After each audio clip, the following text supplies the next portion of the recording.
Halo guys, Assalamualaikum warahmatullahi wabarakatuh. Kembali lagi di Apo Channel bersama saya Aryan Piko. Apa kabar nih kalian semua?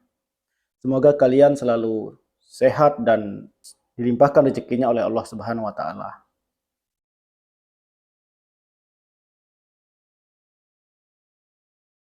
Oh ya, sebelumnya saya mohon maaf nih, udah lama nggak ngonten ya. Karena ada berbagai pertimbangan dan alasan, sehingga saya nggak bisa konsisten. Namun pada kali ini, saya berencana untuk kembali konsisten menghibur kalian semua ya. Semoga kalian terhibur kembali ya dengan cerita horor. Channel ini tidak akan mampu berkembang tanpa support dan dukungan dari kalian semua. Bagi kalian yang suka channel ini, mohon bantu like, comment, and subscribe ya, agar channel ini mampu berkembang dan lebih maju lagi ke depannya.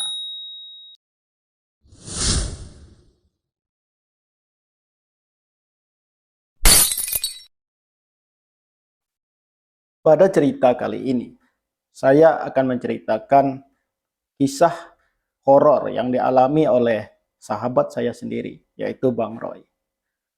Di mana Bang Roy ini beberapa tahun silam yang lalu, dia melakukan pendakian perdana bersama teman-temannya.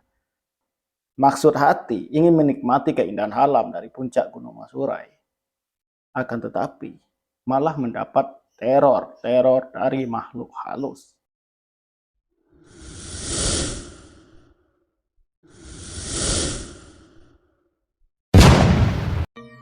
Cerita ini bermula di mana pada saat itu Roy tengah berlibur sekolah.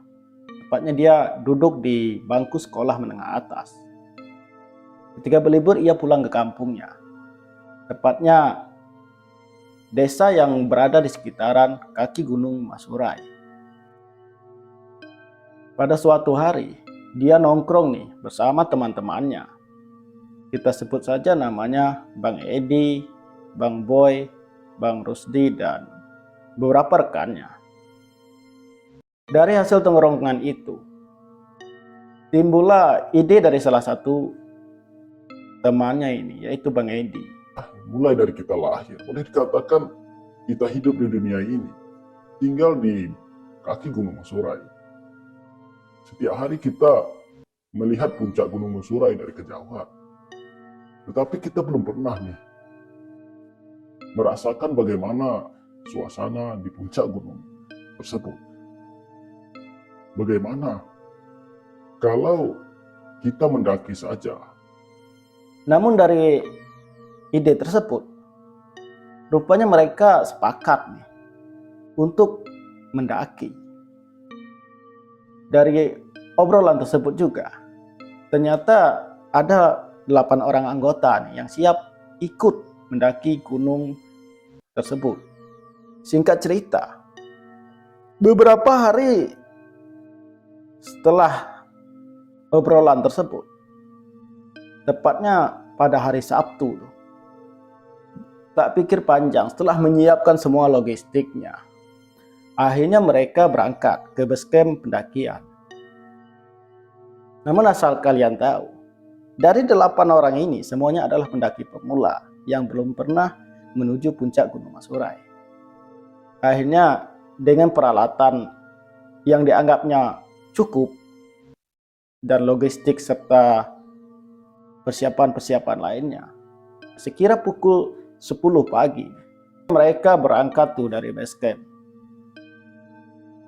Setelah berjalan lumayan lama, tak terasa mereka udah tiba nih di pintu rimba. Meskipun mereka semua ini adalah pendaki pemula, namun dari segi fisiknya tidak perlu diragukan lagi. Sebab yang namanya anak desa, fisiknya itu boleh dibilang sudah teruji. Biasa berjalan kaki dari kebun ke kebun, itu sudah hal yang biasa dilakukan oleh mereka-mereka ini. Dari pintu rimba, akhirnya mereka berjalan. Tak terasa dalam perjalanan panjang, akhirnya dia sudah melewati pos 1, pos 2, pos 3. Dan tepatnya di pukul 5 sore, mereka itu sudah mencapai puncak, cuy. Ini tentunya adalah hal yang luar biasa. Dan meski pendaki pemula, tapi mereka mampu tuh menjalaninya dengan lancar tanpa rintangan sedikit pun. Meskipun jalur Gunung Mesurai ini lumayan dikenal cukup ekstrem ataupun terjal. Hal ini terlihat karena di jalur-jalur tersebut intensitas hutannya sangat rimbun dan basah. Bisa dilihat dari kayu yang ditumbuhi lumut, bebatuan yang ditumbuhi lumut, itu menunjukkan bahwa intensitas rimbunnya hutan di pegunungan tersebut tentu mendapatkan efek hutan basah. Yang artinya, bila kita salah langkah sedikit pun, bisa tergelincir, bisa jatuh, terperosok. Namun bagi mereka, hal ini sudahlah hal yang biasa. Karena mereka sudah memahami hutan-hutan tropis di area-area gunung tersebut. Tentu hal ini bisa diacungkan jempol lah ya. Belum tentu semua pendaki pemula mampu untuk melewati hal-hal seperti ini. Mereka pun beristirahat dan menikmati alam-alam keindahan ciptaan Tuhan yang selama ini puncak yang dilihatnya hanya dari kejauhan. Suatu syukur yang luar biasa kepada Allah Subhanahu wa taala. Setelah beristirahat panjang, akhirnya mereka ngobrol-ngobrol ya. Dalam obrolan itu tentunya membahas tempat mereka untuk ngecamp ataupun bermalam pada malam itu. Serai nyeletuk.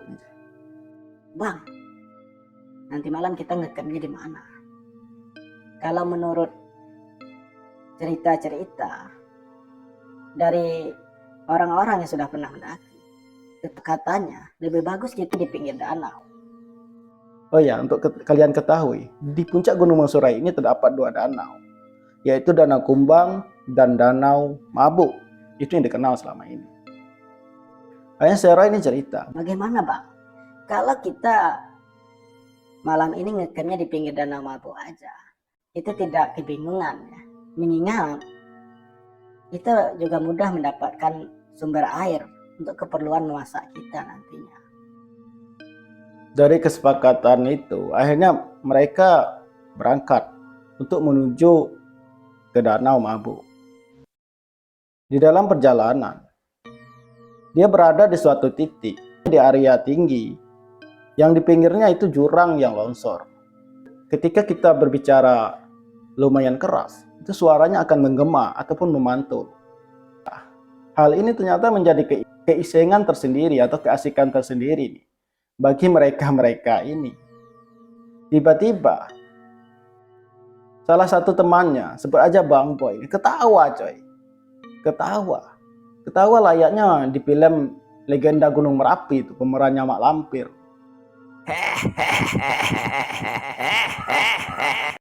Ya, namanya juga pendakian perdana ya.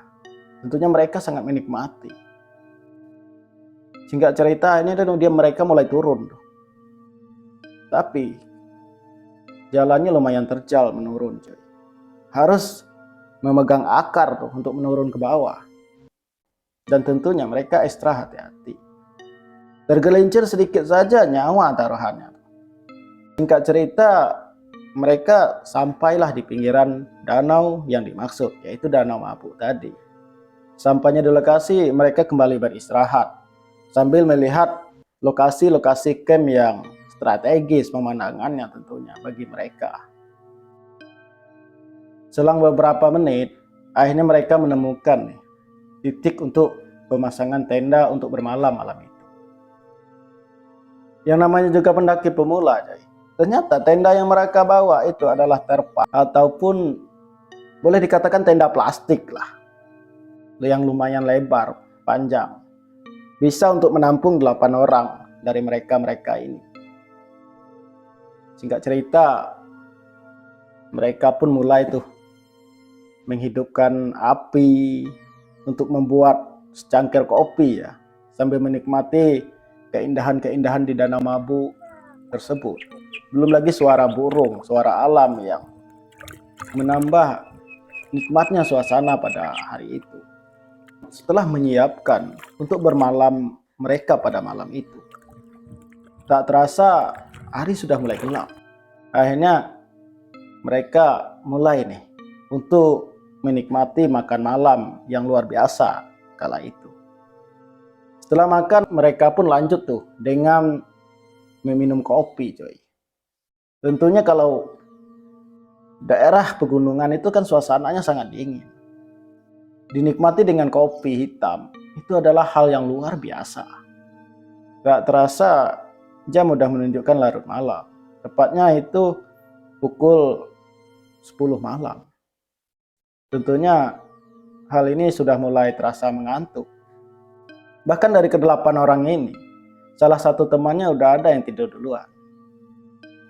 Ada yang berbeda, cuy. Di mana suasana yang sebelumnya sangat hikmat tiba-tiba berubah menjadi horor. Lagi di tengah asik mengobrol, tiba-tiba ada kejanggalan, cuy. Seroy awalnya yang mengira semuanya adalah halusinasi, mendengar dari kejauhan seperti ada orang yang sedang tertawa. Tapi tertawanya persis ketawa seperti cerita yang ada di legenda Gunung Merapi, yaitu Malampir. Kalian bisa bayangi gimana seramnya ketawa tersebut. Namun Seroy diam saja tuh.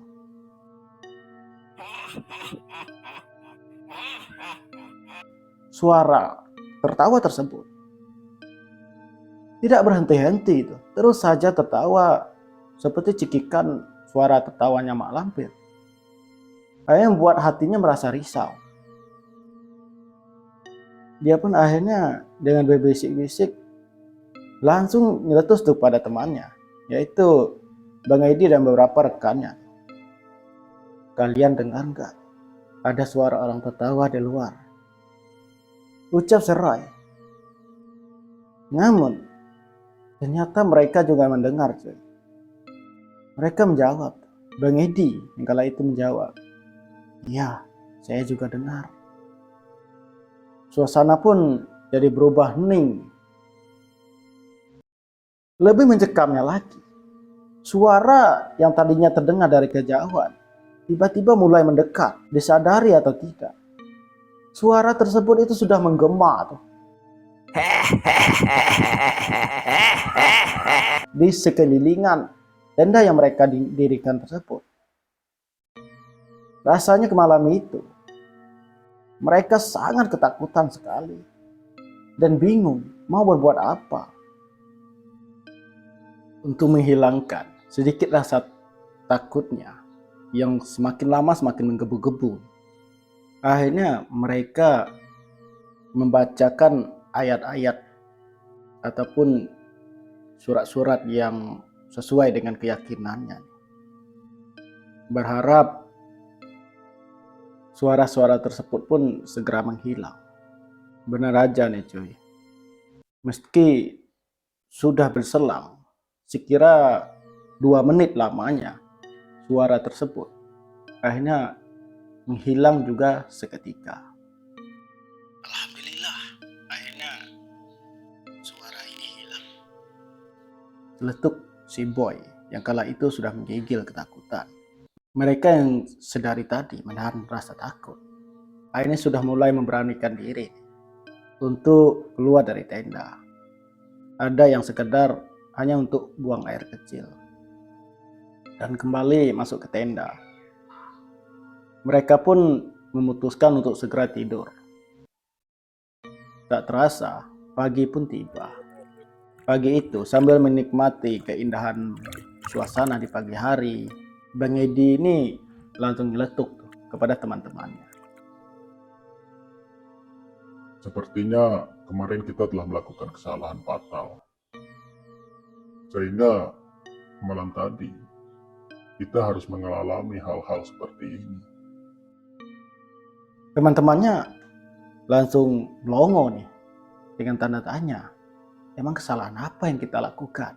Kalian ingat, sewaktu kita menuju di perjalanan danau, kita itu kan sempat tertawa, menirukan persis seperti mak lampir kan. Nah itulah yang malam tadi terjadi. Akhirnya teman-temannya, semua ini termasuk si Roy, menyadari hal itu. Singkat cerita dari pembicaraan itu, tak terasa hari udah siang. Mereka pun memutuskan untuk kembali pulang dan turun gunung. Di dalam perjalanan pulang, mereka dapat turun dengan selamat hingga kembali ke base camp dan pulang ke rumah masing-masing.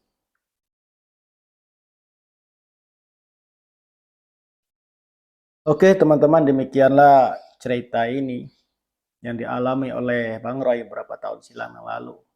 Saya bawakan. Semoga kalian terhibur dan dapat mengambil hikmahnya. Saya pun dapat menyimpulkan dari cerita ini bahwa dimanapun kita berada, tata krama ataupun tingkah laku dan sopan santun adalah prioritas pertama yang perlu kita jaga. Apalagi di dalam hutan yang kita tidak tahu latar belakang hutannya seperti apa.